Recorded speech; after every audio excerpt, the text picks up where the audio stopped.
Bonjour à toutes et bonjour à tous, merci d'écouter Meet the Dev. Je suis Franck, level designer dans l'industrie du jeu vidéo, et j'ai décidé pour vous, et avec vous, de discuter avec d'autres développeurs de jeux de tous les horizons. Dans Meet the Dev, la parole est donnée aux indépendants, comme aux salariés de grosses entreprises, aux juniors, comme aux vétérans. Tout le monde a sa propre histoire, et nous allons donc discuter avec nos invités de leur carrière, de leurs avis sur l'état de l'industrie, de leurs réussites, mais aussi de leurs échecs, ainsi que de ce qui leur tient à cœur dans leur travail. Bienvenue dans Meet the Dev. Alors, tout d'abord, je tiens à vous dire que je suis très heureux d'enfin lancer ce nouveau podcast qui a été évidemment soulevé par l'impulsion du hashtag Meet the Dev sur Twitter. Comme le hashtag, mon intention est ici de vous faire découvrir les visages qui se cachent derrière la production de jeux vidéo. Alors il y a deux facettes à ça. Il y a d'un côté pour les développeurs qui nous écoutent, c'est de vous faire découvrir un petit peu vos homologues. Voilà, les gens qui travaillent dans d'autres entreprises que peut-être vous ne connaissez pas. Et pour nos auditeurs qui sont des joueurs, des consommateurs, ou qui ne sont pas dans l'industrie du jeu vidéo tout simplement, c'est de vous faire justement découvrir toutes ces personnes qui travaillent pour essayer de vous apporter un petit peu du plaisir au travers de nos jeux. Aujourd'hui, premier épisode, pilote un petit peu, où je reçois Martin Dinet, qui est un game designer à Ubisoft Annecy. Et vous allez voir, je pense que c'est un très bon épisode pour lancer ce podcast. Ça va vous donner une très bonne vision sur ce qu'on peut y faire, les sujets qu'on peut y aborder. Alors vous allez voir que dans notre entrevue, les thèmes abordés ont été assez larges. On est passé de sa carrière aux formations spécialisées, passant par sa relation avec ses autres collègues, ses goûts en jeu. Mais je vais vous laisser découvrir tout ça immédiatement. Attention, c'est parti. Donc on commence immédiatement cet épisode avec Martin Dinet. Donc Martin Dinet qui nous vient d'Ubisoft Annecy et qui est game designer. Bonsoir Martin. Salut.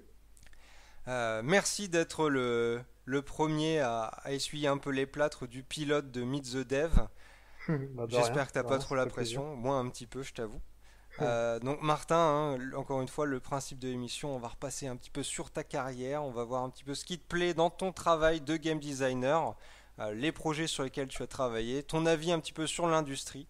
On a décidé d'essayer d'axer un petit peu notre avis, ton interview sur les formations spécialisées, l'autodidacte ou comment démystifier un petit peu l'entrée dans le jeu vidéo. Et ensuite, on finira par une série de questions que je poserai à tous mes invités. Alors, je vais te poser les trois premières questions, un peu larges, Ouais. pour parler de ta carrière. Martin, qui es-tu? D'où Ok. viens-tu? Et que fais-tu? Bah du coup, je m'appelle Martin Dinet, comme tu as dit. J'ai 31 ans. Ça fait maintenant 5 ans à peu près que je suis professionnel dans l'industrie. Avant ça, j'ai fait 2 ans de formation spécialisée dans une école de game design qui s'appelle Supinfo Game. Donc on va dire que ça fait un peu 7 ans que je m'intéresse au game design. Et du coup, sur mes 5 ans de professionnel, j'ai fait 6 mois de stage à Gameloft New York pour commencer ma carrière. Et après, j'ai enchaîné sur Ubisoft Annecy en tant que game designer où je suis depuis 4 ans et demi maintenant et où j'ai pas bougé depuis. Voilà. 4 ans et demi, c'est que tu t'y plais. Oui, ouais, je compte bien. Pour l'instant, je m'y plais et je compte bien y rester pendant un petit peu de temps encore. Du coup, c'est intéressant de voir que tu es passé par différents profils qui vont être intéressants, hein, c'est-à-dire du mobile, Mm. du jeu console et de l'expatriation et du travail en France. Donc, c'est peut-être Ouais. des choses qu'on pourra aborder aussi ensemble. Donc j'imagine, est-ce que ce que tu as fait à Gameloft, c'était dans des grosses équipes ou une petite équipe? Ouais, c'était Gameloft. Donc Gameloft, enfin c'était, ça a un peu changé maintenant, mais la boîte sœur de Ubisoft. Donc ça restait des grosses équipes pour du mobile. Ça reste des petites équipes à l'échelle du jeu vidéo AAA, hein, parce qu'on faisait pas non plus des énormes projets à 200, 300 comme des gros studios peuvent le faire. Mais on était une équipe de 60, 70, je crois, si je dis pas de bêtises. Pour du projet mobile, c'est quand même pas mal. C'est quand même Euh, énorme. ouais, clairement. Et puis bah on bossait sur des grosses licences, hein. Game of New York. Bon, le jeu sur lequel j'ai bossé en arrivant, c'était un jeu en fin de production, mais c'était un twin stick shooter avec des zombies, donc c'était assez ambitieux. Et le jeu sur lequel j'ai commencé de bosser vraiment en pré-production à la fin de mon stage, c'était un jeu mobile sur la licence Cars de Disney Pixar. Ok.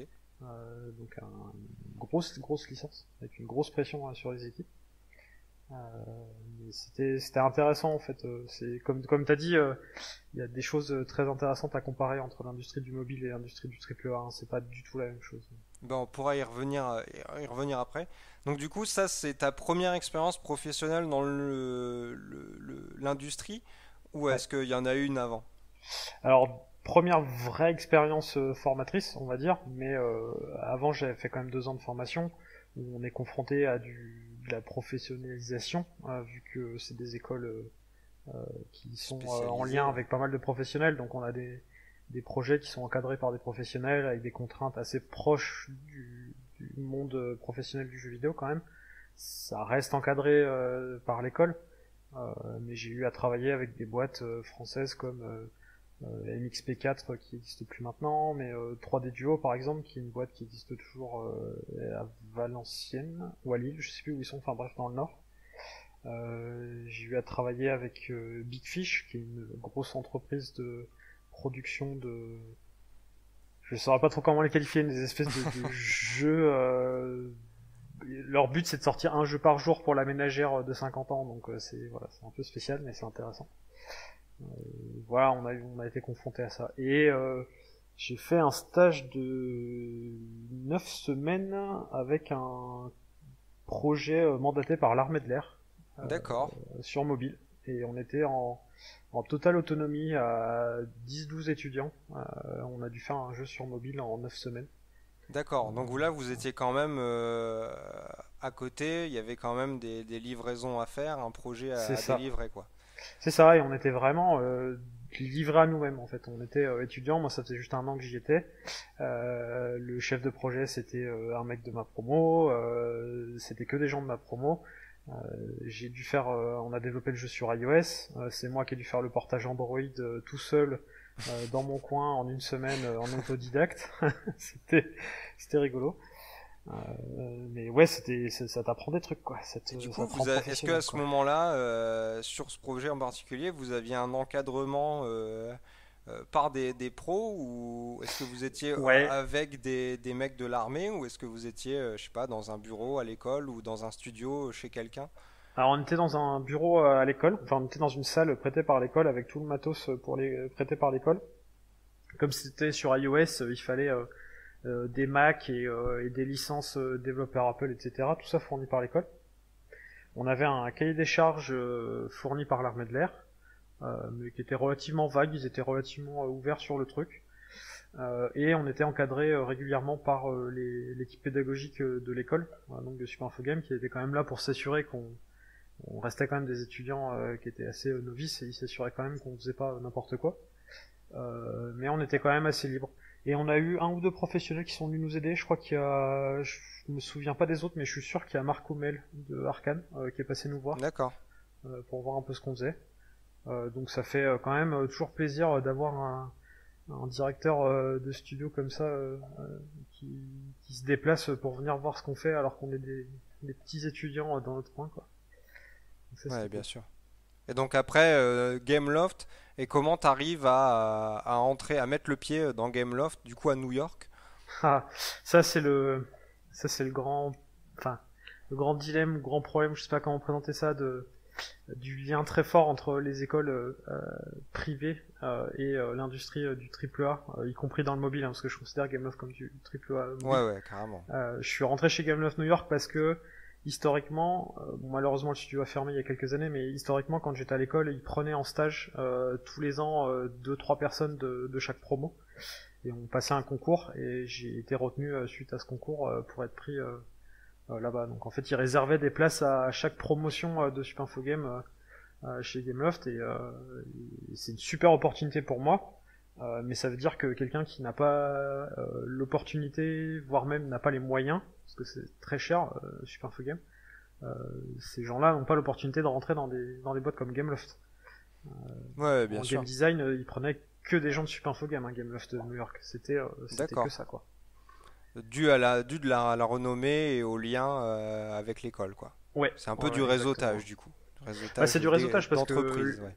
ouais, exactement. La renommée, l'école fournit des gens qui sont très compétents. Enfin, certains en tout cas. Euh, mais c'est surtout du réseautage en fait. Ça marche pareil avec Ubisoft. Hein. Ubisoft prend tous les ans un certain nombre de personnes, encore plus nombreuses, et je crois qu'ils sont 7 ou 8 tous les ans, à rentrer chez Ubi. Et ouais, c'est juste des liens très forts entre les écoles, donc ça dessert un peu les autres. Il y a des gens très compétents qui sortent d'autres formations, même pas forcément d'écoles privées, hein, d'universités, tout ce qui est plus public en game design, qui sont très compétents, quoi. D'accord. Et du coup, alors, parlons un peu de cette expérience à Gameloft. Donc, tu travailles sur des jeux à licence.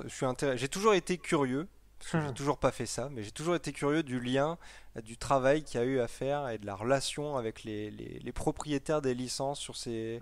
sur ces jeux-là, Alors ça passe. particulièrement sur du mobile où il y a peut-être un modèle économique ou des choses que le propriétaire de Ah, la ouais. licence te laisse pas faire. Alors ça, pour Cars, on était au final assez libre. Parce que Disney avait déjà une relation de confiance avec Gameloft. Hein. Il y avait d'autres jeux qui étaient sortis où ils avaient déjà prouvé qu'ils savaient gérer des licences. Il y a eu, alors c'est pas Disney, mais il y a eu un Spider-Man juste avant que je fasse Cars. Le studio était réputé à cause de l'âge de glace. Ils avaient fait un jeu l'âge de glace qui marchait très bien. Qu'est-ce qu'ils ont eu comme autre licence? Je suis sûr d'en oublier une. Enfin bref, il touchait à du Marvel, il touchait à du avant que ce soit Disney, il touchait à plein de trucs comme ça. Donc je pense que le studio avait la confiance des marques. Tout ce qui est modèle économique, le studio était quand même rodé là-dessus. On avait des documents de l'édito qui étaient très solides. Je pense que ça rassurait les marques. J'ai pas le souvenir qu'on ait été très bloqué là-dessus. D'accord. Ouais. Après, j'ai eu que le début de la production. Hein. J'ai fait la pré-prod et la conceptualisation. Donc, j'ai pas été soumis à tout ce qui est contrainte avec par la suite avec les productions, avec sûrement des validations à faire avec eux, ce genre de choses. J'y ai été plus soumis sur le travail que j'ai fait après à Ubisoft avec les Jeux Olympiques sur Steep, dont on pourra reparler après. Ouais, ouais, carrément. Bah, du coup, justement, après cette période à Gameloft, donc tu décides de partir de Gameloft pour revenir en Ouais, France, du coup. ouais, ça c'est une décision purement personnelle. D'accord. J'aurais pu avoir l'opportunité de rester là-bas. Leur but c'était pas de me faire venir 6 mois en stage là-bas, parce que faut le dire, hein, c'était New York. C'est une ville qui est extrêmement chère. Ouais, et du coup, Où d'ailleurs, comment ça se vit l'expatriation là-bas à New York, vite fait? c'est spécial. Alors, au sein de Gameloft, ça pose pas de problème parce que c'était un studio. Malheureusement, ils ont fermé. C'était un studio très français, très franco-français. Le D'accord. directeur de studio était français, mon lead était français, les designers avec qui je travaillais venaient de Super Info Game, ils étaient français. Je les connaissais même d'avant, pendant la formation. Au boulot, t'es pas dépaysé. En plus, j'y suis allé en colocation avec un collègue de ma promo. On a été en coloc et au boulot ensemble. Donc ça, c'est pas très compliqué. En plus, ma femme, qui était ma copine à l'époque, mais m'a suivi pendant 3 mois sur les 6 mois là-bas. Donc ça va, le déracinement était pas très excessif. D'accord. Euh, Une petite enclave française au sein de New York, quoi. c'est ça. Par contre, la vie là-bas, euh, c'est autre chose. Le boulot à l'américaine, c'est autre chose. La moitié du studio était quand même américain, hein, c'était pas que des Français. C'était pas du tout le même esprit de travail. Il y a des choses très positives, il y a des choses très négatives.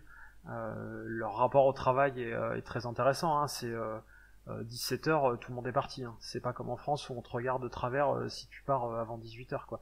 Là, ils vivent leur vie à côté, ils font leur boulot comme il faut, mais dans les horaires, quoi. C'est un modèle à l'anglo-saxonne. C'est très intéressant de confronter les deux. Ok, d'accord. Bah, tu vois, Les c'est deux pas trucs, du tout quoi. ce que je m'imaginais. Je m'imaginais plutôt des mecs qui crunchaient tout le temps. Ah non, Après, non, c'est ça peut-être va, une franchement, ça va. spécificité du jeu mobile, non? J'ai l'impression qu'on crunch beaucoup moins dans le mobile. Ouais, parce que les contraintes sont moindres, parce que c'est plus maîtrisé. Gameloft, c'est quand même des jeux qui sont très dans un modèle précis, très calibré. Donc les mecs, ils savent sur quoi ils partent en fait. Les producteurs, ils ont un budget qui est quasiment établi pour chacun des jeux. Enfin, ils ont juste à recoller leur modèle sur le jeu suivant, quoi. Ouais, disons Ça a qu'il ses y a moins de défauts. surprises, quoi. Ouais, c'est ça. Ça peut avoir ses défauts au niveau des joueurs, mais par contre, dans les risques que tu prends en prod, c'est plus simple, quoi. Ok. Et du coup, donc retour en France, Ouais. comment tu trouves ce job à Annecy? C'est de la chance? Alors du coup, ouais, retour en France. Donc du coup, par choix personnel, comme j'ai dit, parce que je voulais retourner en France pour rester avec ma femme, qui La était ma famille, copine ouais, à ça, l'époque. ça se comprend. Voilà, on était ensemble depuis 7 ans à ce moment-là. On avait déjà fait 2 ans, plus ou moins en relation à distance, parce que moi j'étais parti faire des études à Valenciennes pendant qu'elle était restée. Là, on s'était connus à Dijon, donc à 500 km de distance. Là, ça faisait plusieurs milliers de kilomètres de distance. Les 3 mois sans elle là-bas ont quand même été extrêmement compliqués. Voilà, décision personnelle de rentrer. Elle était originaire d'Annecy, donc elle voulait retourner finir ses études sur Annecy. Le hasard des choses a fait que, alors attention, ça va être une histoire un peu alambiquée et compliquée. On va revenir un peu en arrière. Première à Superflu Game, on fait des semaines intensives. Les semaines intensives, c'est des projets qui sont mandatés par des boîtes qui nous donnent une semaine, enfin 5 jours en vrai. C'est une espèce de grosse game jam. En équipe de 6, il faut qu'on se fournisse un proto de jeu. C'était justement la collaboration avec 3D Duo et Big Fish, où on a fait un projet de match 3, donc de Candy Crush, on va dire, avec un petit twist de mécanique. Et le meilleur proto était retenu pour être développé par 3D Duo pour Big Fish. Et en cadeau, l'équipe se voyait payer un voyage à la GDC à San Francisco. D'accord. La GDC, c'est la Donc Game plutôt Developer pas mal. Conference. Voilà, plutôt pas mal, exactement. En tout Donc cas, la quand Game t'es Developer étudiant et que t'as pas Conference, la notion des achats de licences qu'il peut y avoir, t'es plutôt content, quoi. ouais, c'est ça. Ouais. Oui, un voyage assez cher pour eux et du coup, ouais, c'était assez cool. C'est une Et, petite et donc du coup, compensation par rapport au contrat qui peut être signé, quoi. ouais, c'est clair. Du coup, on a été envoyé là-bas. Pas toute l'équipe, malheureusement. C'était que 2 personnes par équipe, donc on a dû tirer au sort. C'est tombé sur moi, donc c'était de la chance. C'était cool, très bien. Parce que le fait que mon projet soit pris, c'était pas de la chance. Hein. Donc, mine de rien, on avait bossé comme des cons et on avait fait un truc. Ouais, on la plutôt, provoque la bien chance, fait. comme on dit. Hein. Oui, c'est ça, on la provoque, exactement. Et du coup, à San Francisco, je vais à la GDC, je vais voir des conférences, et en sortant d'une conférence de Sid Meier, je m'en souviens parce que j'ai vraiment kiffé voir Sid Meier m'expliquer sa vision du game design. J'ai aucun souvenir de ce qu'il m'a raconté, je sais juste que c'était fantastique. J'étais au premier rang et tout, c'était kiffant. Enfin bref. Et du coup, je descends de la conf par un escalator et je discutais avec mes collègues de promo là et il y a un mec qui me tape sur l'épaule derrière dans l'escalator et qui me dit en français mais vous venez de Super Info Game en fait parce que c'était écrit sur mon badge. Et je lui dis bah ouais, je viens de Super Info Game. Il dit ah bah moi aussi j'ai fait mes études là-bas. Ok, étonnant. Le hasard fait bien les choses. Et donc, en discutant un peu avec ce mec-là, il nous invite tous à aller boire un coup parce que il voulait discuter un peu avec des game designers de Super Info Games, parce qu'il était en recherche justement de gens pour avancer sur le multijoueur d'Assassin's Creed, parce que ce mec-là c'était Sébastien Lafoutry, game designer à Ubisoft Annecy, qui a bossé sur tous les Assassin's Creed multijoueurs. Et donc on a beaucoup discuté pendant avec des bières, ça aide vachement. Ça, les conférences et les boissons, c'est toujours une aide hein, dans les relations. C'est sûr, ouais. Et du coup, voilà, on discute. Moi, le multijoueur, à l'époque, le multijoueur compétitif, c'était quand même pas un truc. C'était en début 2012. C'était en train de démarrer. Ça avait pas explosé comme ça l'est à l'heure actuelle. Hein, on parlait pas encore d'e-sport, etc. Mais le multijoueur d'Assassin's Creed commençait à se faire une toute petite place, commençait à se faire un peu connaître. Et moi, ça m'intéressait vachement. Le multijoueur compétitif, c'est vraiment mon grand dada. C'est vraiment ce que j'adore regarder, faire, etc. Maintenant, j'ai plus trop le temps d'en faire, mais j'adore regarder ça. Et je trouvais celui d'Assassin très intéressant. Et du coup, j'ai cette chance de tomber sur ce mec-là. Je discute avec lui et on garde contact et il me dit ce que tu m'as dit me plaît beaucoup et j'aimerais beaucoup te recruter. Donc déjà j'ai mon pied dans la porte. Plutôt pas mal. Début 2012, voilà. Et ça c'est un truc qui est très important et qu'il faut que les gens retiennent. Le jeu vidéo c'est une entreprise qui est toute petite et le moindre contact il faut le garder, il faut mettre son pied dans la porte. C'est super important. C'est souvent en fait, moi, quelque chose cette rencontre qu'on avec ce mec-là à San Francisco, c'est ça qui me fait rentrer à UBNC quasiment 2 ans plus tard, quoi. Donc, d'accord. C'est extrêmement important, quoi. Donc je garde contact avec ce mec-là, je postule régulièrement à Ubisoft Annecy, j'avais postulé pour un stage là-bas avant d'être pris à Gameloft, j'ai repostulé pour un emploi, etc. Enfin bref. Donc je sors de Gameloft New York, j'ai pas d'opportunité, enfin je passe des entretiens, pour Gameloft Madrid, je passe des entretiens pour Ivory Tower à Lyon par exemple. Ouais, donc tu te retrouves pas un emploi immédiatement, quoi. Il y a quand même une période de recherche. C'est ça. Période difficile. Enfin, juste, je pense que c'est une question que je vais retrouver souvent chez les gens, par laquelle je suis passé moi-même. Est-ce que c'est quelque chose que tu vis bien? Parce que c'est pas forcément facile à vivre. Non, est-ce que tu fais des projets? Qu'est-ce qui se passe à ce moment-là? Ouais, tu le vis pas forcément bien. Moi, j'avais la chance de pouvoir habiter chez ma copine, qui me logeait et qui me nourrissait aussi parce que j'avais pas, revenant des États-Unis, j'avais pas eu de salaire aux États-Unis, donc j'avais pas le droit à du chômage, etc. Enfin, j'avais un salaire aux États-Unis mais qui marchait pas en France, donc j'avais pas le droit au chômage, etc. Là où c'est rigolo, c'est comme t'as eu un salaire aux États-Unis, pour les impôts ça marche par contre. Ça c'est, voilà, ça marche pas pour le chômage, mais pour les impôts ça marche. Bref. Du coup, elle a pu me loger, etc. Mais ça reste quand même pas simple. J'ai essayé de faire des projets avec des potes, plusieurs. C'est cool, hein, mais sans la motivation derrière, je pense que ça a été une de mes erreurs, c'est de pas réussir à me motiver suffisamment pour à faire aboutir ces trucs-là. J'étais trop confiant sur le fait que j'allais retrouver un boulot tout de suite.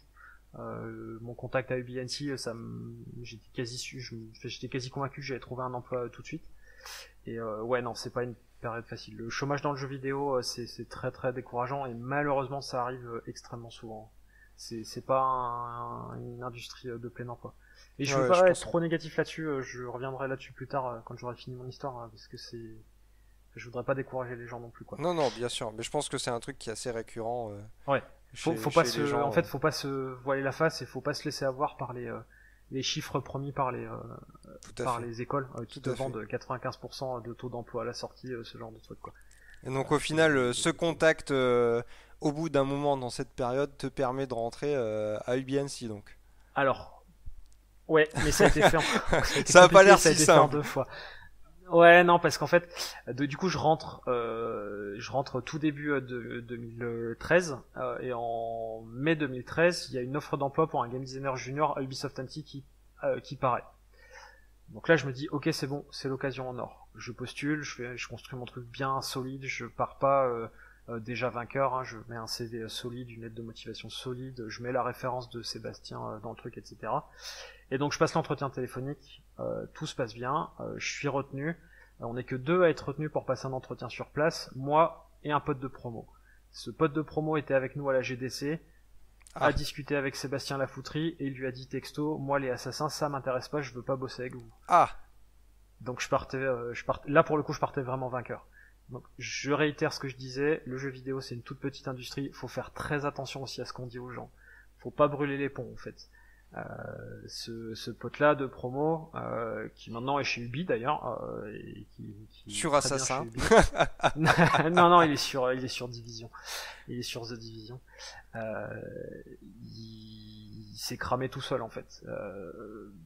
Du coup, il avait son entretien, etc. Mais en y allant, en fait, il s'est retrouvé à l'entretien face à Sébastien qui lui a dit mais je te reconnais, toi, t'es le gars qui voulait pas bosser sur Assassin. Voilà, bon, c'est mort, quoi. Faut vraiment faire gaffe à ce qu'on dit dans le jeu vidéo. Faut pas se cramer les portes.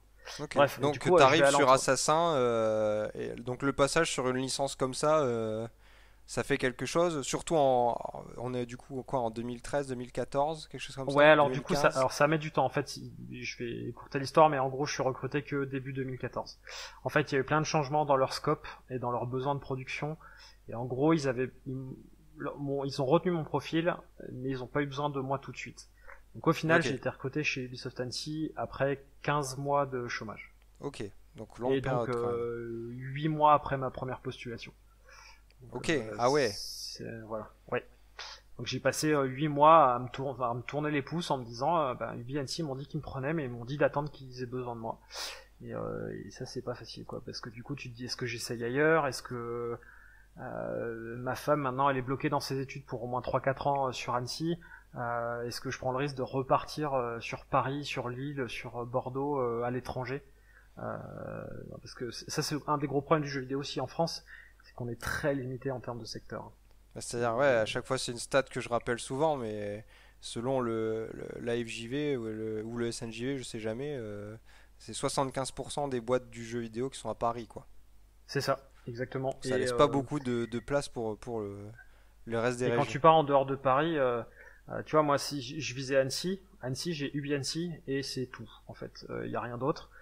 Après c'est sur Lyon, et sur Lyon il y a Arcane, il y a Ivory. Ouais, il y a Ça dépend de ce que tu une veux faire dizaine de aussi. petits studios, quoi.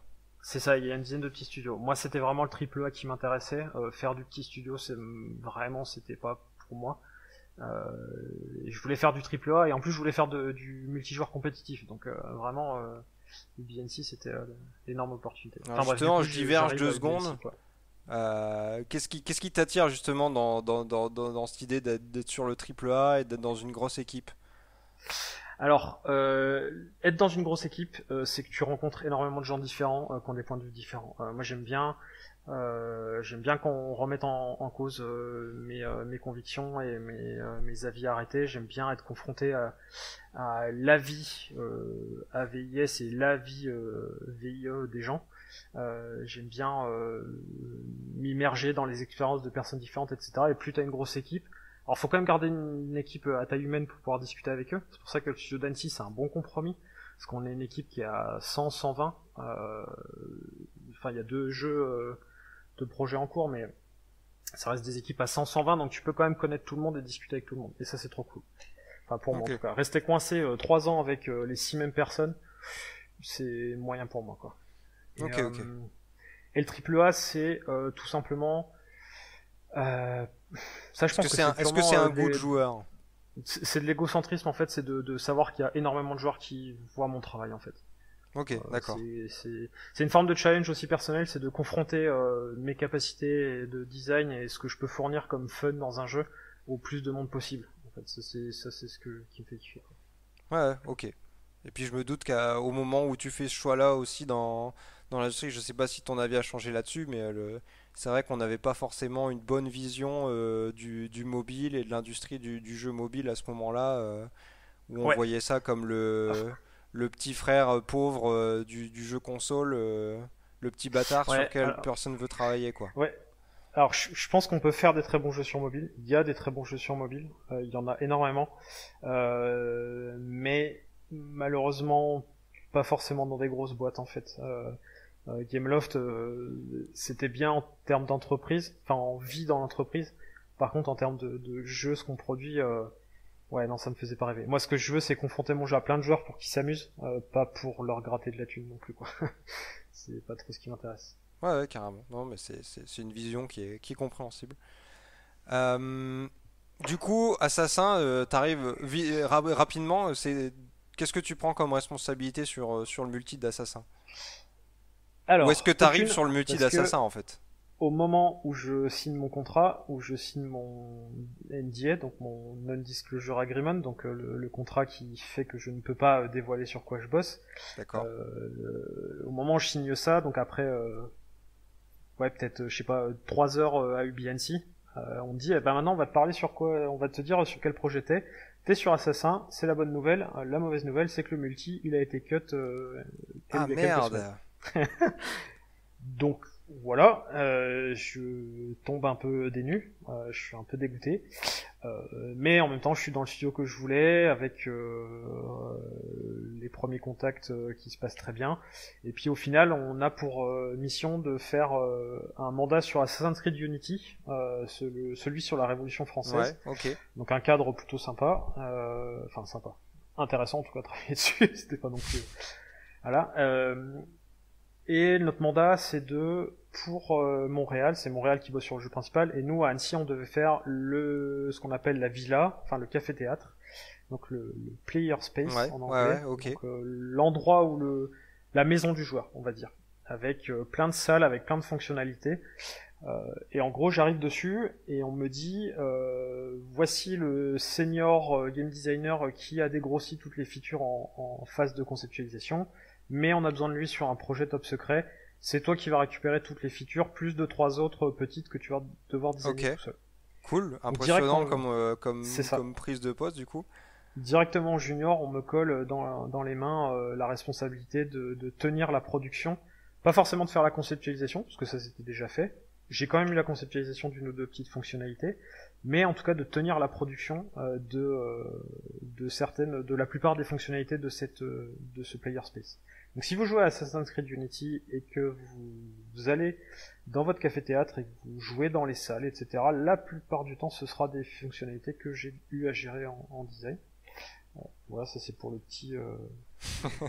que vous non mais t'as raison, il faut savoir se satisfaire de ce qu'on a fait aussi. Hein. C'est ça, non puis c'est cool que les gens puissent se rendre compte un peu de qui fait quoi, ouais carrément. C'est extrêmement formateur. C'est 6 mois de boulot, c'est 4 fois moins que ce que j'ai fait à l'école, vu que j'ai fait 2 ans.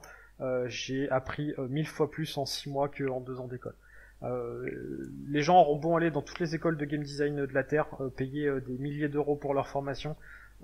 Les 6 premiers mois de prod, c'est une claque monumentale dans la face, tellement tu apprends de choses et ça change ta vision d'à peu près tout quoi. Ouais, je suis d'accord. Et du coup, à ce moment-là, est-ce que tu as encore vu que le senior est parti sur l'autre projet, est-ce que tu as encore quelqu'un qui te suit? Est-ce que tu es encore encadré ou est-ce que tu es toujours livré à toi-même? Quand même livré à toi-même? Alors cette personne là, le senior Arnaud de son prénom, m'a quand même continué à m'encadrer. Je le considère toujours un peu comme mon mentor game designer. D'ailleurs à l'heure actuelle, 4 ans et demi après, je suis sur le même projet que lui et il est assis à côté de moi et on s'échange tous les jours sur nos features, donc il est jamais très loin. Non, il continuait à suivre ce que je faisais. Et puis j'avais aussi le support des autres game designers qui étaient là depuis 2 ans et 4 ans, si je dis pas de bêtises. Dont un qui venait de Super Info Game aussi, donc on avait quand même des affinités, des choses en commun.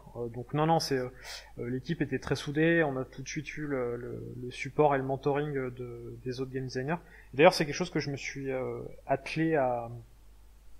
Enfin, c'était vraiment important pour moi de continuer à faire ça pour les autres. Sur le projet sur lequel je travaille à l'heure actuelle, il y a 2 autres game designers qui sont juniors, qui sont arrivés il y a 1 an et demi et 1 an. Et j'essaye de faire la même chose en fait, de les encadrer autant que possible et de les aider autant que possible. Ouais, c'est important aussi la transmission de connaissances et de formation. Ouais, exactement. Et donc du coup, directement après ça, donc ce Unity sort et tu passes sur est-ce que tu passes sur le même projet Je passe sur je passe sur The Division. D'accord. Du coup, Ubisoft Annecy récupère, ayant perdu le mandat, enfin pas perdu, mais le mandat Assassin's Creed multiplayer ayant été cut, le studio a quand même besoin de trouver une licence phare et un peu de mettre son expertise au profit d'un autre projet ambitieux. Et donc arrive The Division, tout juste annoncé par Massive, qui est un truc très ambitieux. Hein, donc on le rappelle, une espèce de TPS avec les 3C, un peu de Mass Effect, mais avec des systèmes de RPG à la Borderland, avec des loots dans tous les sens, très inspiré de Diablo, avec des donjons très inspirés de World of Warcraft, dans un univers réaliste Tom Clancy, dans un New York dévasté, enfin un truc monstrueusement ambitieux. Et donc on récupère un mandat. Encore une fois, on n'est pas honneur on n'est pas désolé, j'utilise des anglicismes, je vais essayer de me reprendre. Non, t'inquiète pas, je pense que les gens pourront comprendre. On n'a pas de responsabilité sur le projet principal, mais il nous file un mandat. Et moi, je m'occupe du mandat, du coup, de l'IA et des interactions des civils non combattants dans le world. Enfin, dans le monde du jeu. Donc, en gros, de comment les civils, les NPC non combattants, réagissent aux inputs, aux actions du joueur. D'accord. Voilà. Donc, quand tu pointes ton arme, ils ont une réaction, par exemple. Exactement, c'est ça. C'est ça, donc ça va à des trucs très basiques de qu'est-ce qui se passe quand on le tire dessus, qu'est-ce qui se passe quand on le braque, quelles sont leurs réactions quand tu les libères dans une mission, etc. Chose très rigolote, du coup, si vous jouez à The Division, vous saurez que toute l'IA des civils dans la rue a été faite par moi et par les collègues, bien sûr, animateurs, programmeurs, etc. On n'est jamais tout seul en game design, hein, évidemment. Et certains ont ma tête. On a fait du motion capture, de la capture des visages des gens de la prod. La plupart des NPC non combattants dans The Division ont la tête des gens de Ubisoft Annecy. D'accord. Et j'ai fait la front page de Kotaku du coup. C'est vrai. Kotaku a fait un. Ouais, Kotaku Ils ont a fait réussi un à vous article retrouver sur ces civils qui sont relous à toujours être emprisonnés, et c'est moi qui suis en front page. C'est amusant. Ouais. Ah, très très bonne anecdote. Et du coup là, t'es sur un poste avec des tâches qui sont plus techniques. Ouais, Là, tu vas toucher du behavior tree. On est dans ouais, c'est ça. On est dans le moteur, on est dans Snowdrop, on fait ce qu'on appelle du behavior tree, donc l'arbre comportemental. On a des petits blocs qu'on relie entre eux. C'est des blocs avec des instructions qui vont du très basique, du genre, juste des trucs binaires, hein, if, end, or, tous ces trucs-là, à des blocs beaucoup plus complexes comme la gestion de la menace, la gestion lancer des animations, lancer des sons, etc. Et on construit ça. Voilà. D'accord. Donc, expérience intéressante, auquel t'étais pas du tout formé avant, quoi. Faut le dire. J'étais pas formé, mais j'avais quand même des affinités avec ça parce que je viens d'une licence en informatique avant de faire du game design, donc je savais programmer. Et pendant ma formation à Super Info Game, on n'avait pas de programmeur à l'époque. Maintenant ils en ont, mais là, quand j'y étais, on n'en avait pas. Il fallait qu'il y ait un des game designers qui se dévoue pour faire la programmation des jeux, des protos, et c'est moi qui le faisais. D'accord. Dans mes projets. Du coup, j'ai des affinités de toucher à des moteurs, de programmer, de logique, etc. Donc c'était pas forcément nouveau pour moi en fait. Ok, d'accord. Bah, c'est cool. Et du coup, tu passes de The Div à... donc là, t'enchaînes Assassin, The Div... Je passe sur du beaucoup plus petit. Enfin, du beaucoup plus petit. D'accord. Du coup, quand Division Ship, je passe sur Steep, donc le jeu de sport extrême en montagne de Ubisoft qui est sorti il y a 1 an et demi maintenant, qui à l'époque était vraiment un petit projet garage où le but c'était de prendre l'ownership sur un projet. Ça faisait très longtemps que le studio voulait son projet à lui, 100%. Ils l'ont fait avec Steep, donc j'y étais pas dès le début. Quand je suis arrivé, ça faisait bien 1 an qu'ils étaient en conceptualisation. Et ils avaient commencé la production, si je dis pas de bêtises. Et donc je les ai rejoints à ce moment-là, après Division, donc après 1 an et demi au studio. Et donc du coup, ça fait j'ai fait 2 ans et demi dessus, vu que là, notre dernière extension, enfin notre dernier patch sur lequel j'ai travaillé est sorti, si je dis pas de bêtises, il y a 3-4 mois là. Donc voilà. Donc j'ai fait ce type pendant 2 ans et demi, je dirais. D'accord. T'es quelqu'un qui fait pas mal de trucs qu'on va retrouver souvent sur internet autour des univers de tes jeux. Je veux dire que tu fais un peu du cross-média personnel, du transmédia personnel. C'est un truc qui m'amuse de mettre des petits easter eggs. Tu te mets un petit peu partout. Et là, en l'occurrence, on te retrouve sur les lives de la communauté. Hein. Si les gens oui, c'est vrai, putain, veulent aller le voir. Oui, c'est vrai. Si on va regarder des live streams de ce type, on me voit dans le dernier où je suis. D'ailleurs, je me fais ridiculiser en direct par un très très bon joueur de notre communauté, enfin le meilleur joueur de notre communauté, j'étais en train de démontrer je sais plus quoi et le mec a réussi à me retrouver, à popper dans le monde juste à côté de moi et à me défier en direct. Cool. Je savais que c'était notre meilleur joueur. Parce que je connais son pseudo parce qu'il nous casse nos leaderboards tous les 3 jours en faisant des exploits dans tous les sens. Donc on le connaît. Et là je suis devenu tout blanc quoi. Je me suis dit j'ai répondu à son défi mais je me suis fait ridiculiser. Ça c'est très très bon ça. En live donc tout le monde a pu le voir. Avec le game director à côté qui n'a pas pris la manette parce qu'il sait qu'il est moins bon que moi, mais qui me taunte en me disant bah alors, t'y arrives pas, et enfin voilà, il m'a pas aidé sur ce coup-là, mais c'était rigolo. Et donc du coup, Steep, équipe plus petite, Est-ce que ça veut dire pour toi responsabilité plus large, Ouais, tâche plus large, sujet plus large? ouais, beaucoup plus de fonctionnalités. D'accord. Là où sur Division, par exemple, j'avais que une ou deux fonctionnalités. Là sur Steep, je suis monté jusqu'à une vingtaine. Je me souviens Ok. plus exactement des Ouais, chiffres, donc mais ça fait quand même beaucoup de trucs à gérer en même temps. voilà, on monte énormément en nombre de fonctionnalités à gérer, donc du coup beaucoup plus de responsabilités. On a beaucoup plus de contacts directs avec les équipes. Ça c'est une chose qui est très importante aussi. Euh, Quand on sort de l'école, on a quand même cette vision du game designer dans sa tour d'ivoire, qui est maître du jeu et qui dirige toutes les équipes en disant toi programmeur, toi animateur, tu vas faire ci comme ça comme ça. C'est pas du tout comme ça que ça fonctionne. Et le studio, quand je suis arrivé, avait une très mauvaise vision du game designer parce que le voyait comme ça. Et on s'est pas mal battu avec les autres collègues game designers pour casser un peu ce truc-là. Et je pense qu'on y est bien arrivé. Et en arrivant sur Steep, on avait bien commencé ce travail-là. Et les gens avec qui j'ai travaillé dans l'équipe design, notamment mon lead designer actuel, Boris, a beaucoup mis en place cette notion de game designer intégré aux équipes et qui travaille directement avec les équipes, pour les équipes. C'est pas les équipes qui travaillent pour le game designer, c'est le designer qui travaille pour l'équipe. Ouais, Et, c'est intéressant, c'est important aussi pour pouvoir faire de la pédagogie et un petit peu de politique quand même auprès des équipes ouais, pour faire valoir un peu ses features et expliquer un complètement. peu ce dont on a besoin et pourquoi. Ouais. Bah, en fait, on a vraiment adopté sur ce type une philosophie qui est intéressante, qui est de, nous en game designer, on travaille en ce qu'on appelle les user scénarios, donc en scénario utilisateur, où on détermine ce que le joueur va vouloir ressortir, retirer de la fonctionnalité. Donc on établit les problématiques auxquelles on veut répondre et les solutions, les idées.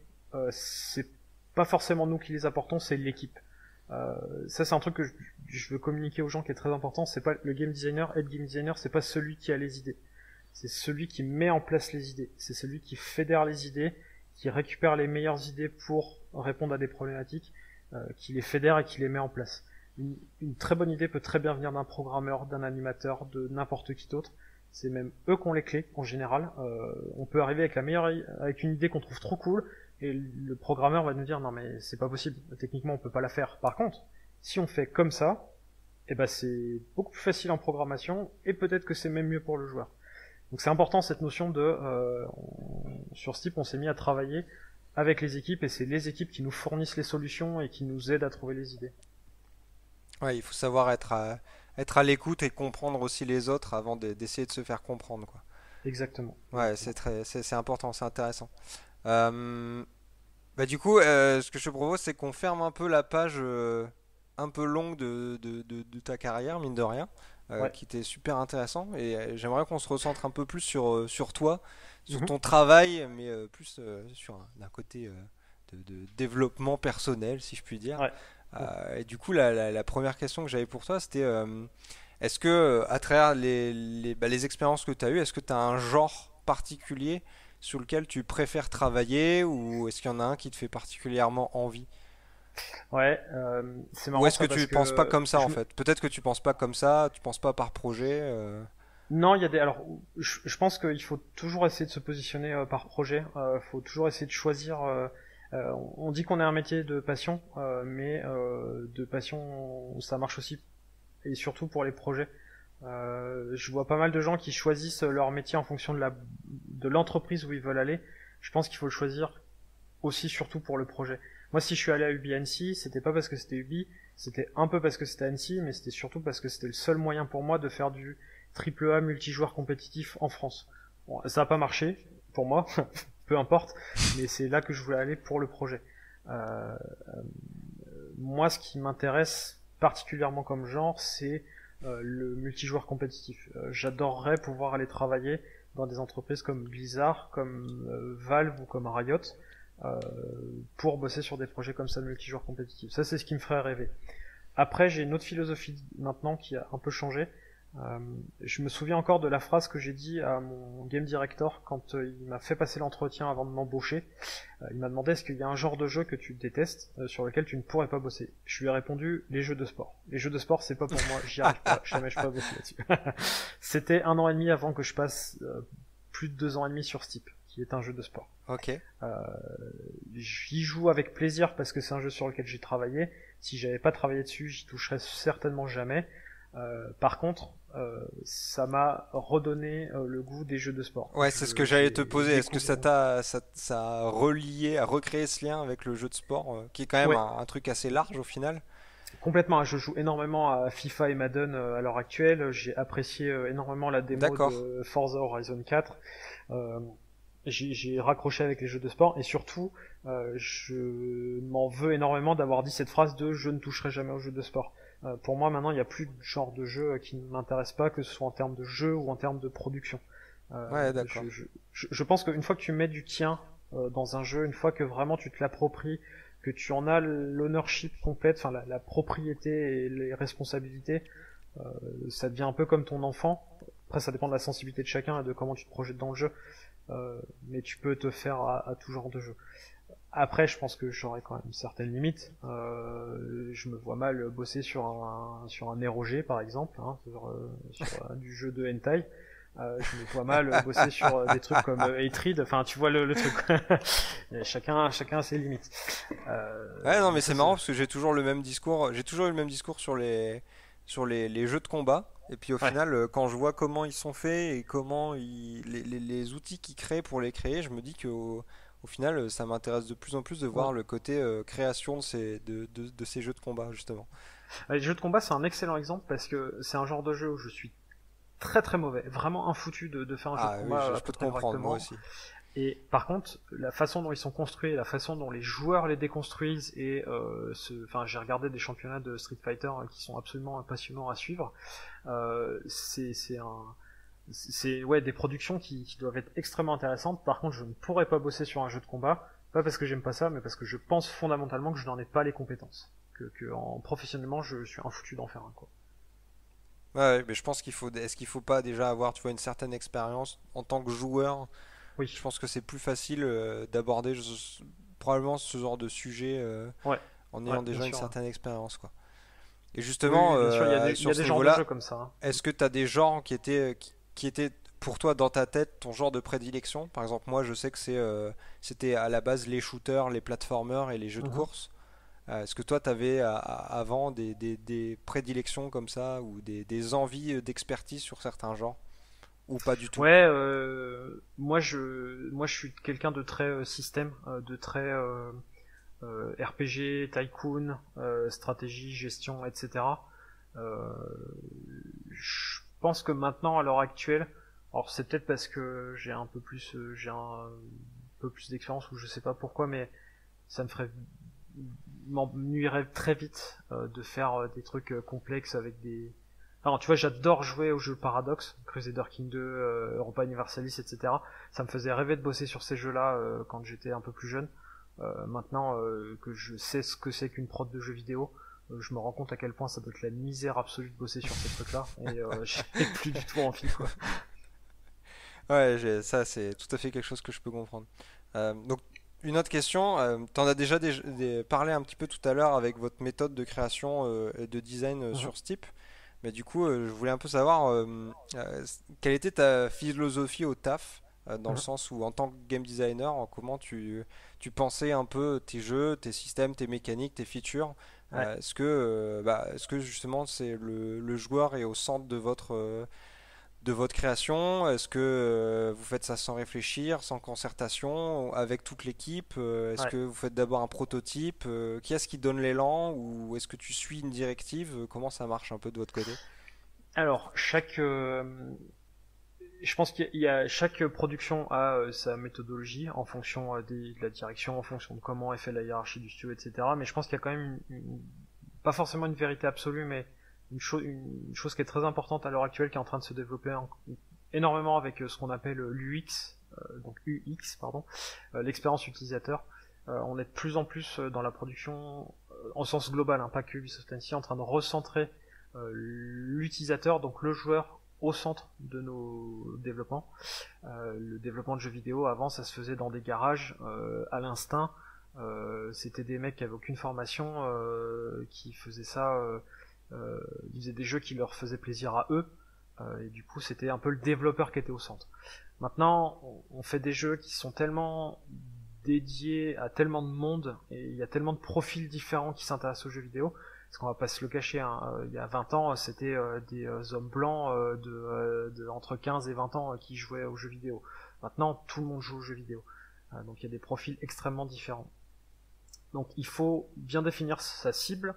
Donc sa cible, ça veut pas dire qu'on va leur vendre des trucs, hein, ça veut dire qu'on va essayer de construire la meilleure expérience pour ces gens-là, et on met ces utilisateurs, ces joueurs au centre de notre expérience, et du coup on en détermine d'abord des problématiques, comme je l'ai dit tout à l'heure, plutôt que de chercher tout de suite des idées trop cool, des solutions, des machins, on cherche d'abord une problématique. On veut faire quoi de notre jeu? Cette fonctionnalité, on veut qu'elle réponde à quel besoin du joueur, comment on veut que le joueur, qu'est-ce qu'on veut que le joueur ressente en faisant ce truc-là. Et à partir du moment où on a posé ces bons postulats, là, ça c'est notre métier de game designer, là on travaille avec les équipes, on leur soumet ces idées-là en disant bah voilà, je vous présente ce à quoi je voudrais répondre, on va travailler ensemble pour y répondre, est-ce que vous avez des idées? Moi j'en ai par exemple, en tant que game designer, j'ai peut-être des idées, je vous les soumets, qu'est-ce que vous en pensez?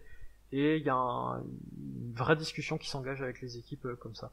Et c'est quelque chose de très simple parce que en fait les équipes on leur donne une vraie ownership dans la feature, dans la fonctionnalité, et en fait ils se sentent investis. C'est pas juste des mecs des mecs ou des nanas, pardon, j'ai fait des abus de langage, mais c'est pas juste des gens qui sont des exécutants, tu vois. C'est pas nos secrétaires à faire, on leur a dit bah la fonctionnalité tu vas la faire comme ça, code-la comme ça, et puis on verra bien après. Non, c'est eux qui ont trouvé les solutions. Du coup ils sont investis en fait. Par exemple, je vais prendre l'exemple de la customisation dans Steep, parce que j'ai travaillé donc là-dessus sur tout ce qui est custo visuel, l'habillement de l'avatar, avec un programmeur qui m'a c'est quasiment lui qui m'a soumis qui a eu toutes les idées pour répondre aux problématiques. Ouais, okay. C'est quasiment lui à chaque fois que je présentais une problématique, il avait tout de suite une idée en tête en disant ah ouais on pourrait le faire comme ça, ouais on pourrait le faire comme ça, et à chaque fois je lui disais ah bah ouais c'est cool, vas-y faisons-le comme ça. Et donc il savait comment le coder, en une demi-journée il avait fait sa tâche, et on enchaînait, et on s'est retrouvé avec un truc dont on était plutôt content quoi. Et lui était super heureux d'avoir bossé là-dessus. D'accord, donc c'est vraiment, on place le joueur au centre de notre conception et l'équipe vient se greffer là-dessus et on construit ensemble les choses quoi. Exactement. Tu fais pas ton truc dans ton coin et Très peu. t'essaies pas de En fait, l'imposer aux gens. ce qu'on fait dans notre coin, c'est tout ce qui est haut niveau, donc problématique et besoins joueurs. Donc les besoins du joueur, on détermine c'est quoi les besoins du joueur, on détermine c'est quoi les problématiques auxquelles répondre, et tout le reste on fait en équipe. Ok, ça marche. Non, c'est intéressant. Parce que je pense qu'il y a toujours des gens qui sont bloqués dans leur vision. Oui. Et notamment, ça viendra sur des questions suivantes. Mais on y reviendra après. Ouais. Une dernière question que je voulais poser spécifiquement sur toi. Après toutes ces années à travailler dans l'industrie et à passer ta journée à tester tes jeux, à itérer dessus, à faire des propositions, à voir comment ça fonctionne, est-ce Ouais. que pour toi c'est toujours une passion? Euh, alors que tu passes toute ta journée à y penser et à concevoir et à y jouer. Hum, je crois que je crois que j'ai jamais autant joué que depuis que je bosse dans le jeu vidéo. D'accord, Alors toute proportion gardée, parce que je jouais énormément avant, j'ai joué depuis que j'ai 6 ans, j'ai toujours énormément joué. Euh, je pense que j'ai jamais joué à autant de jeux en même temps que depuis que je bosse dans le jeu vidéo, on va plutôt le dire comme ça. Je teste tout, tous les jeux que je vois passer me font envie. J'ai envie de voir des nouvelles choses, j'ai envie de tester des trucs. Les jeux, je les finis rarement parce que j'ai envie de passer une fois que j'ai compris un système, j'ai envie de passer à autre chose. De me dire ah tiens tel jeu comment ils ont fait ça. En fait il y a une vraie curiosité qui s'installe. Je pense que il y a deux façons de le percevoir, il y a deux types de personnes. Il y a ceux qui jouent plus du tout parce que c'est leur boulot et ils ont pas envie d'emmener le boulot à la maison. Et il y a ceux qui en ressortent une vraie curiosité, mais il faut que ça reste sain et diversifié. Par exemple, je joue depuis que je bosse dans le jeu vidéo, j'ai explosé mon temps de jeu en d'accord. termes de jeux de société. Donc je m'intéresse à des médiums différents en fait dans le ludisme, ce que je ne faisais pas du tout avant par exemple. Et du coup, ça aussi, Je vais m'intéresser à jouer à tous ces trucs-là, ça t'aide aussi en tant que designer, du coup, je suppose. oui, alors il faut pas être arrogant quand t'es game designer. Globalement, le média a beau être très jeune, t'es à peu près sûr, à part une avancée technologique majeure, que la fonctionnalité sur laquelle tu travailles, il y a quelqu'un qui y a déjà pensé. En tout cas, la problématique à laquelle tu veux répondre, il y a quelqu'un qui y a déjà pensé et qui a déjà proposé une solution. Et il n'y a aucune honte à regarder ce que les autres ont fait, à se dire ah oui d'accord, ils avaient la même problématique que moi, voilà comment ils y ont répondu, c'est intéressant, est-ce que je pourrais pas faire pareil mais un petit peu mieux, ou est-ce que je pourrais pas juste un peu changer pour répondre en même temps à une autre problématique. Tous les gens qui font, par exemple je prends l'exemple de Spider-Man à l'heure actuelle, où tous les gens disent ouais mais c'est le système de combat de Batman, et alors, c'est pas grave, Batman ils ont eu comme problématique de faire un système de combat qui marche avec un super-héros. Spider-Man, t'as besoin de faire des combats avec un super-héros, de refaire la roue. Et bah c'est pas grave, tu reprends le système de Batman et puis Mais du coup, est-ce que tu arrives encore à jouer sans cet œil de concepteur? Toi, d'être étonné, parce que tu vois, c'est quelque chose sur lequel tu pourrais être vraiment en demande, quoi. Tu pourrais chercher que à être étonné tout le temps. Alors je le vois à l'inverse, dans le sens où j'ai toujours été comme ça en fait. Je me suis rendu compte avec le temps que quand je jouais avant d'être game designer, j'avais déjà ce côté analyste, à me demander ah tiens c'est intéressant comment ils ont fait, pourquoi ils ont fait comme ça. Moi quand je vois un bug ou un truc tout pété dans un jeu, je vais pas me dire oh c'est vraiment des manches, c'est vraiment nul ce qu'ils ont fait. Je vais toujours me dire ah ok alors pourquoi ils se sont plantés, quelle était la raison derrière, qu'est-ce qu'ils ont fait, qu'est-ce qu'ils auraient pu faire de mieux mais qu'ils n'ont pas eu le temps de faire, ce genre de choses. Ça j'ai toujours eu. Je pense que alors toujours eu, pas quand j'avais 6 ans, faut pas déconner, mais très tôt j'ai eu un œil curieux et critique sur les jeux vidéo et je pense que c'est une façon de consommer le jeu vidéo qui est importante, un état d'esprit en tout cas qui est important si tu veux rentrer dans le jeu vidéo, enfin en tant que game designer du moins. Ouais, carrément. Cool. Ce que je te propose, c'est qu'on passe à l'avant-dernière partie où j'aimerais qu'on discute un peu de ta vision sur quelques points de l'industrie comme ça. Ouais.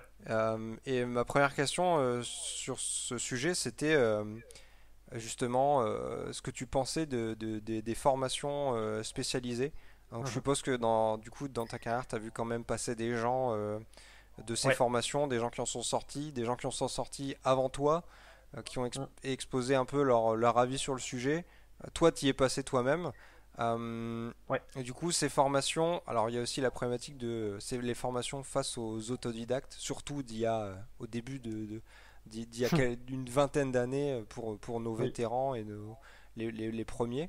Mais du coup, quel est ton avis sur le sujet? C'est un sujet assez large, on va essayer de pas trop s'étaler, mais qu'est-ce que tu penses de ces formations aujourd'hui?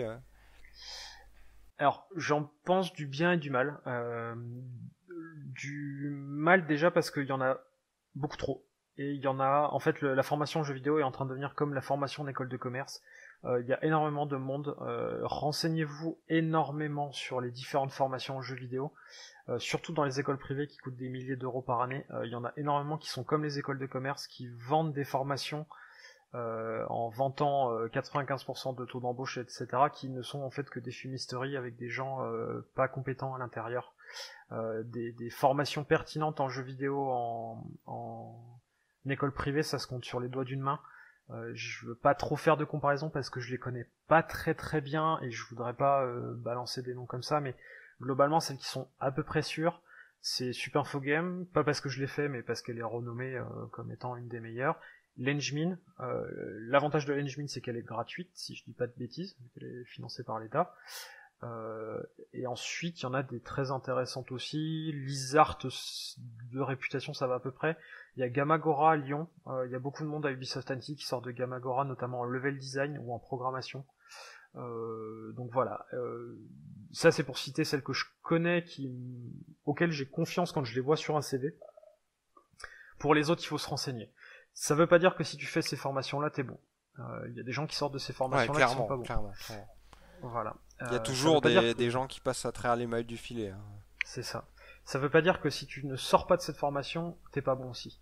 Les 2 juniors dont je parlais, avec qui je travaille, les 2 game designers juniors, c'est des gens qui sortent de formation universitaire de game design. D'accord. Et qui sont rentrés dans le jeu vidéo en faisant d'abord dev tester. Donc en fait ils ont testeur QA quoi, qualité. C'est des gens très très compétents, qui ont un autre état d'esprit, qui ne sont pas formalisés dans un carcan scolaire. qui ont plus une approche par la pratique, etc. et qui sont... Il y en a un en fait qui regarde 1h30 de conf tous les jours depuis 1 an et demi, je sais pas comment il fait, je suis ultra impressionné à chaque fois, mais en tout cas il sait de quoi il parle, sans avoir fait d'école. Donc ça c'est pas décourageant. D'accord, donc pour toi il y a encore une écoles, place aux autodidactes, quoi. ouais, exactement. Enfin, si on peut appeler autodidacte, il a quand même une formation spécifique, mais qui n'est pas non plus un cursus de 3 ans ou 5 ans spécialisé là-dedans, quoi. Exactement. L'avantage des formations comme ça, c'est on l'a déjà dit, c'est le réseautage. C'est le networking en anglais. C'est des écoles qui connaissent énormément de monde et qui sont connues par énormément de monde.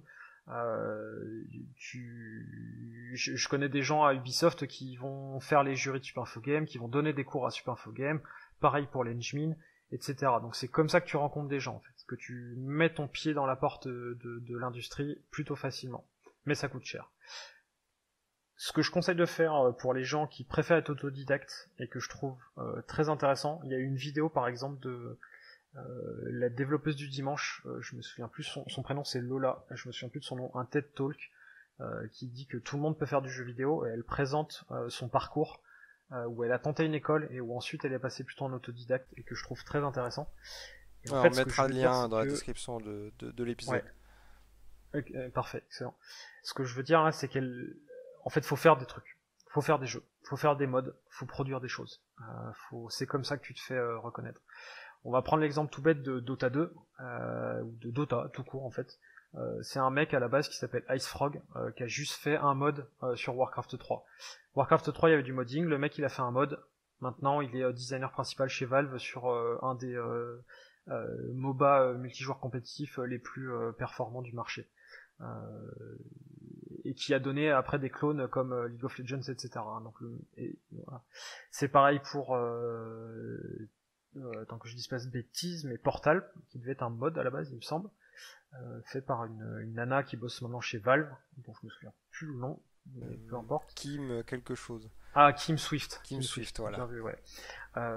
C'est pareil sur Team Fortress, je crois que c'était un mode de Counter-Strike à la base. Voilà, faites des mods, c'est super important. Ouais, construisez. C'est la construction du portfolio de toute façon de manière générale. Hein. C'est ça.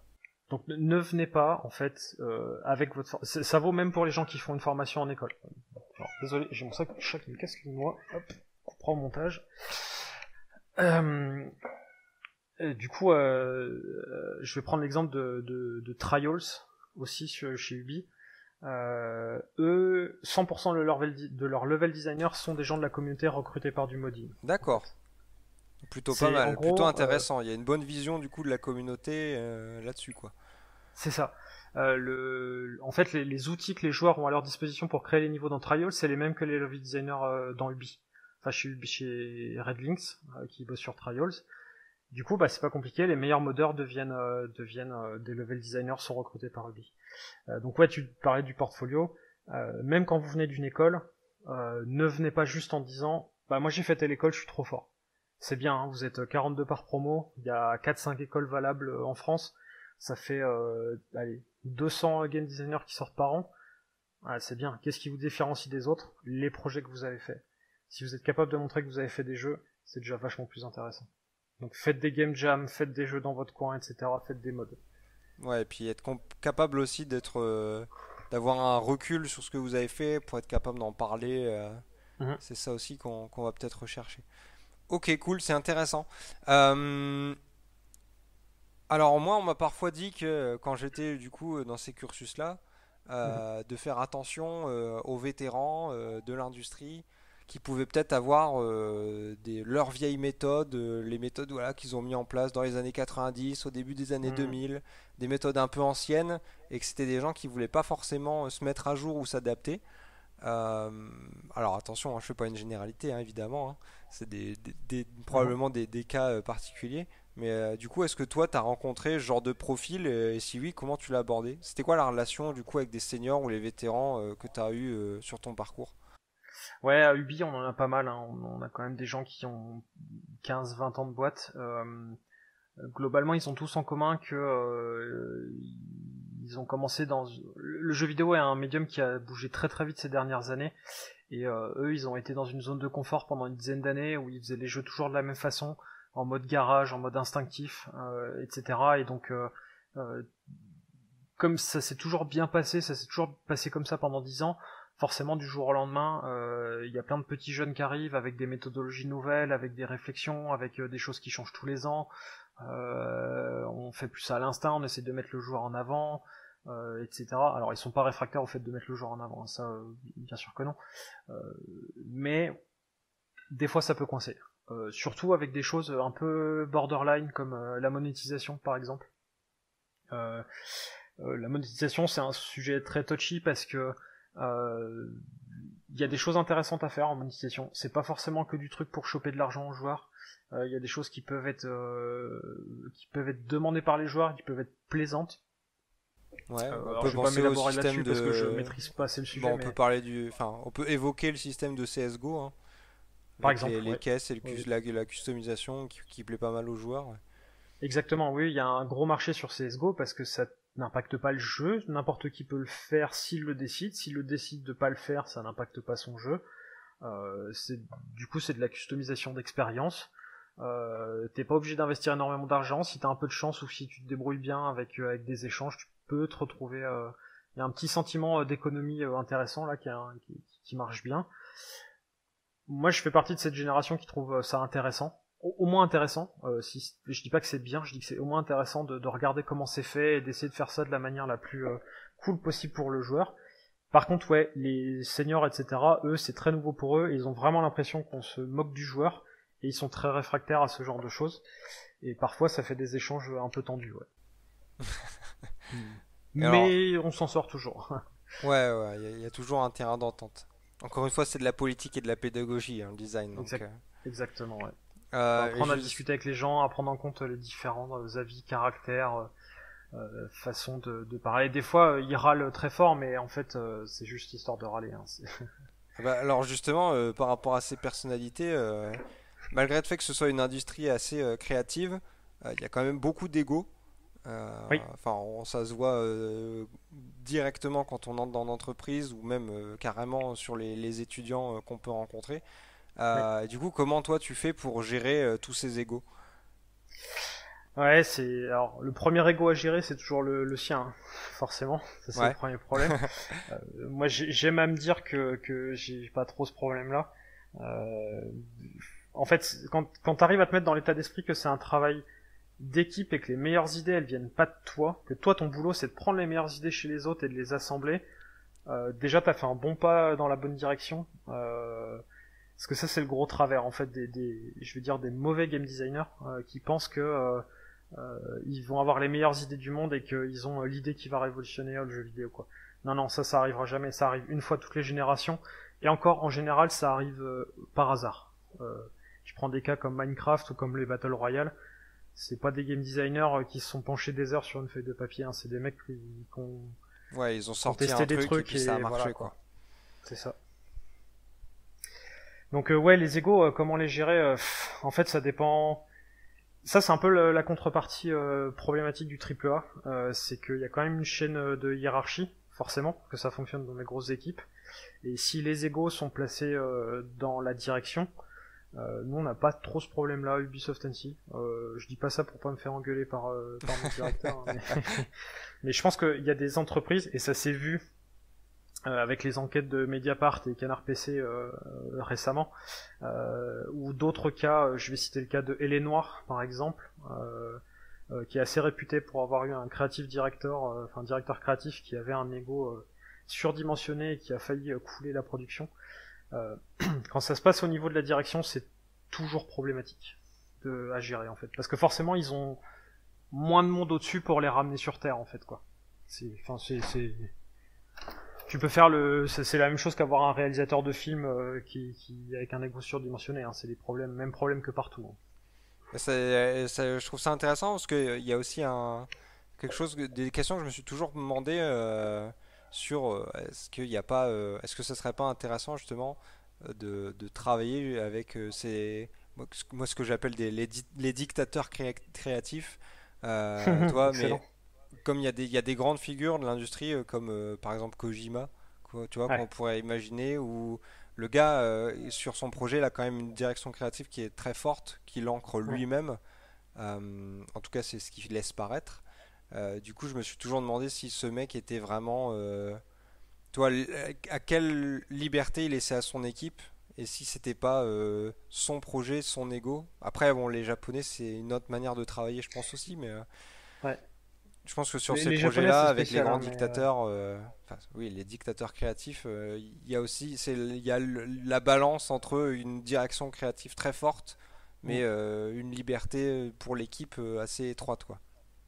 Ouais, moi je pourrais pas travailler avec des gens comme ça.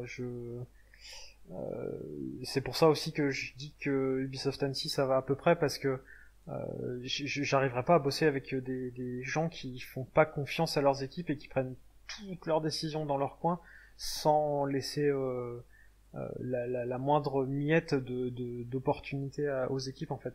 Toi, Kojima c'est un excellent exemple parce que j'ai beaucoup de mal avec ces jeux moi perso, juste à cause de ça en fait. Quand je vois le générique du jeu et que je vois personne dans l'équipe de game design, Kojima. ouais c'est ça, je me dis mais punaise, enfin, alors soit il a vraiment fait tout seul et c'est un monstre et c'est possible, soit il y a des game designers dans le tas qui sont pas cités et je trouve ça vraiment moche quoi. Ouais, je sais pas. Moi j'y arriverai pas en tout cas. Ouais, carrément, non, mais je peux comprendre. Ok, et ben, écoute, je te propose de passer à la dernière partie de l'émission. C'est un peu Ouais. la partie recommandation, goût, avis du moment. Mhm. Alors, évidemment, je veux pas créer de problème avec ton employeur Ubisoft actuellement, mais toi, dans tes rêves, sur quelle franchise tu voudrais travailler? Est-ce qu'il y a une franchise qui te fait rêver, peut-être du coup dans les jeux qui sont orientés sport compétitif? Ouais, en sport compétitif à l'heure actuelle, il y en a pas des masses qui me font rêver parce que je trouve qu'ils sont dans un carcan beaucoup trop établi. Les codes se sont vraiment cristallisés énormément.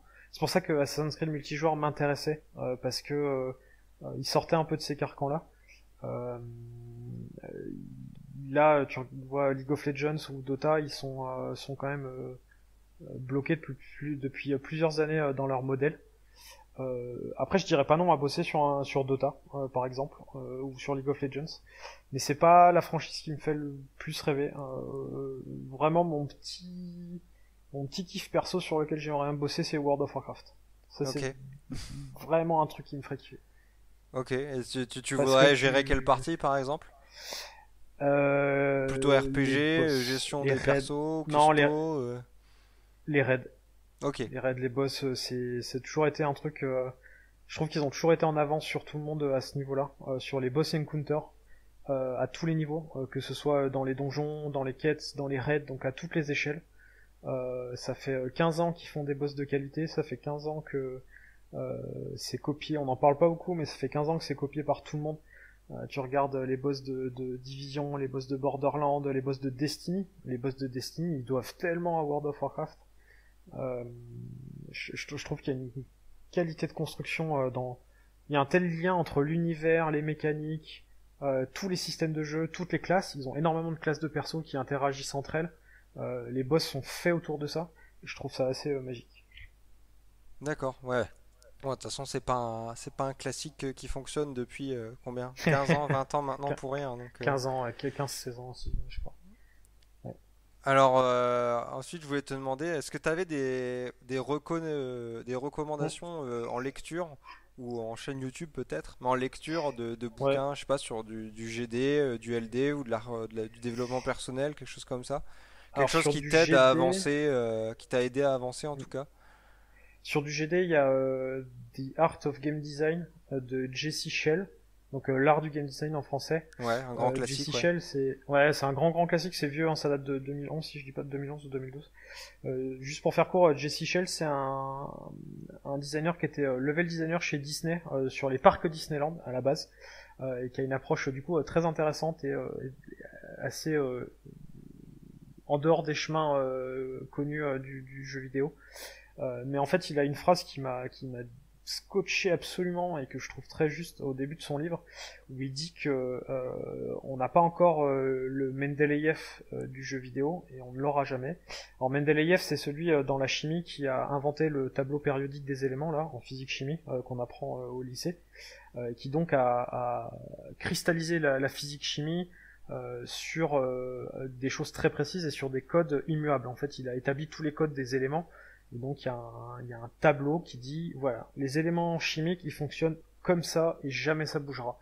Et il dit donc dans le jeu vidéo, on a encore personne qui est venu et qui a dit la formule secrète pour faire un bon jeu vidéo c'est celle-là et elle bougera jamais. On ne l'a jamais eu, on ne l'aura jamais et il ne faut pas l'avoir. Et je trouve ça très juste. Le jeu vidéo c'est pas fait pour être quelque chose qui se cristallise.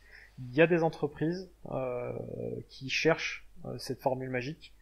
Et qui veulent absolument l'établir, et je pense que c'est une erreur absolue. Ça tuerait absolument le jeu vidéo que d'avoir ce genre de choses. Et ça nous empêche Donc, pas pour autant d'avoir des méthodes de création.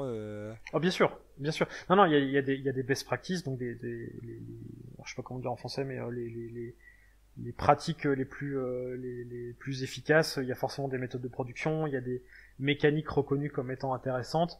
Etc. Mais je pense qu'il faut pas tomber dans la méthode absolue pour faire le bon jeu vidéo. La recette magique, elle n'existe pas, quoi.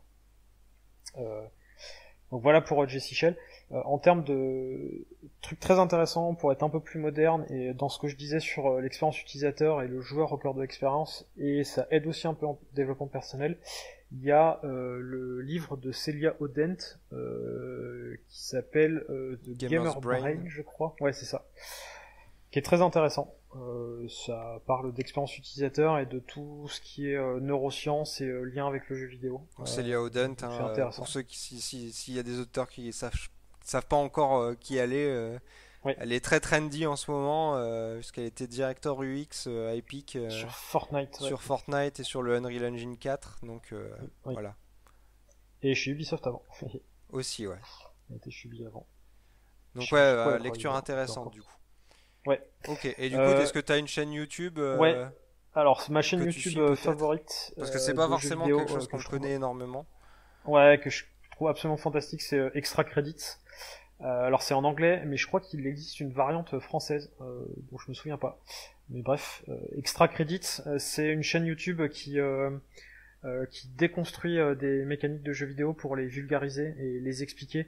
Et ils ont cette approche intéressante de il n'y a pas de solution. Bah, je suis encore dans la non solution miracle, mais ils sont toujours en train de mettre en perspective et de dire ce jeu-là a essayé de faire ça et il n'y a pas forcément de solution meilleure, etc. Enfin voilà, si vous voulez apprendre de la vulgarisation de mécanique de jeu, de game design, etc. Extra Credits, c'est vraiment cool. Il y a une variante française que je trouve intéressante, c'est la chaîne de Dr Giro, Giro Zucchini, qui est un mec qui avait travaillé à Ubi d'ailleurs à un moment, qui fait pareil de la vulgarisation de jeux vidéo en français et qui est plutôt intéressante. C'est moins poussé parce qu'il a moins de temps que Extra Credits, qui fait vraiment ça de manière quasi professionnelle. Mais ça c'est intéressant, c'est toujours intéressant. Ok, d'accord. Puis voilà. Ouais.